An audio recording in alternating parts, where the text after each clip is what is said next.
Hello everyone, আসসালামু আলাইকুম। আজকে দেওয়ানি কার্যবিধি 1908 এর গুরুত্বপূর্ণ একটা টপিকস, তা হচ্ছে দেওয়ানি আদালত কত প্রকার। ভালো করে বুঝবেন দেওয়ানি আদালত কত প্রকার। আমরা জানি দেওয়ানি আদালত 5 প্রকার। এখন প্রশ্ন হচ্ছে দেওয়ানি আদালত যে 5 প্রকার, এটা দেওয়ানি কার্যবিধি 1908 এর বিধান মোতাবেক নাকি দেওয়ানি আদালত আইন 1887 এর বিধান মোতাবেক। প্রশ্ন হচ্ছে এই যে 5 প্রকার, এটা কি দেওয়ানি কার্যবিধি 1908 এর বিধান মোতাবেক না দেওয়ানি আদালত আইন 1887 এর বিধান মোতাবেক।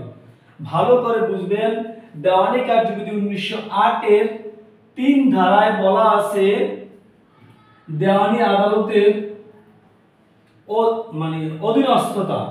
দেওয়ানি আদালতের অধীনস্থতা এর মানে হচ্ছে কোন আদালতের অধীনে কোন আদালত থাকবে।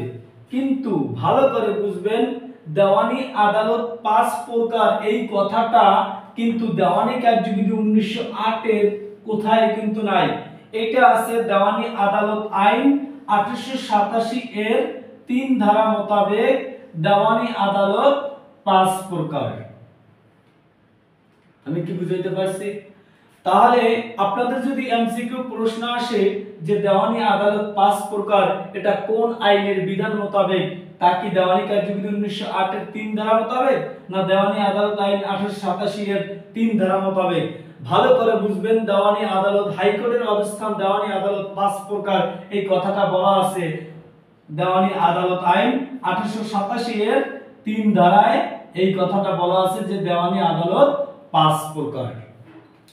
এবার যদি দেখেন দেওয়ানি আদালত 5 প্রকার কি কি, 1 নম্বরে যদি দেখেন জেলা জজ, 2 নম্বরে যদি দেখেন অতিরিক্ত জেলা জজ, 3 নম্বরে হচ্ছে যুগ্ম জেলা জজ, 4 নম্বরে হচ্ছে সিনিয়র সহকারী জজ,